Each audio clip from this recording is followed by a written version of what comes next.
going on to some diagnostic features. The most common form of dissociative amnesia, according to the DSM-5, is localized amnesia, and that's a failure to recall events during a circumscribed period of time.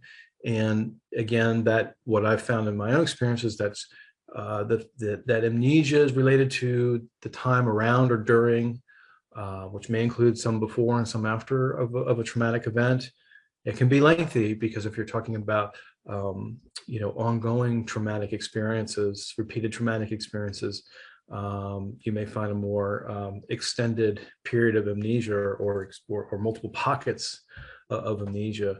And it also does not, to be clear, it does not, it's not a given or 100% of the time where the localized amnesia is only related to a traumatic event. It can be outside of that. It can potentially be a reminder of a traumatic event, like being in a situation where there's stimuli that triggers memory of those, or even sort of a very distressed reaction in the individual. That may also be a source of amnesia. But again, none of that is necessarily exclusive. Localized amnesia can happen, doesn't have to be directly tied to the traumatic event itself, series of traumatic events or reminders of traumatic events. It just, at least in my experience, often is. Selective amnesia.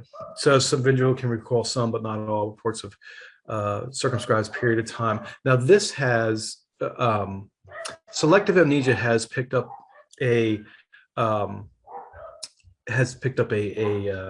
dog's barking in the background, so as I start recording, of course. Selective amnesia is a little bit of a misnomer. It's one of those terms I find that's used in a more pejorative fashion, and that sort of inferring that an individual is doing it selectively on purpose to manipulate the client or manipulate some social situation. And certainly that can happen. I mean, sure. But in the context of dissociative amnesia, the idea is that the individual can recall some, but not all periods of time. There may be sort of repeated pockets of memory loss. And so pockets of memory loss, pockets, oh, I remember this, and then it sort of fades off again. And that can be very, like, okay, this small period, this chunk of time, I remember this, and then it's blank. And then I remember this again, and it's blank again. And particularly in the context of, someone's had repeated exposure to trauma, you might see that. But it is not intended to be how I I've heard it often used over the years or decades is, oh, well, that person's being manipulative because they're selective in what they remember or they don't. So I just wanted to point that out. Generalized amnesia, a complete loss of one's life history, can happen. I can't say they've ever, well, I know I've never seen that directly myself. Again, it's probably one of those things that is you're more likely to see sort of media interpretations or good fodder for theater or art movies, but it can happen, and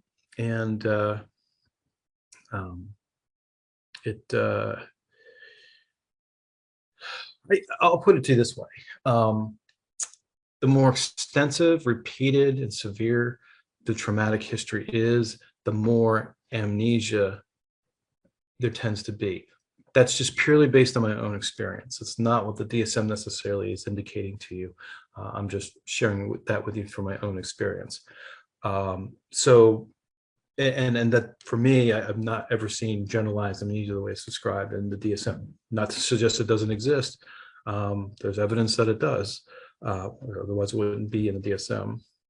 So anyway, so that's localized amnesia, selective amnesia, and generalized amnesia.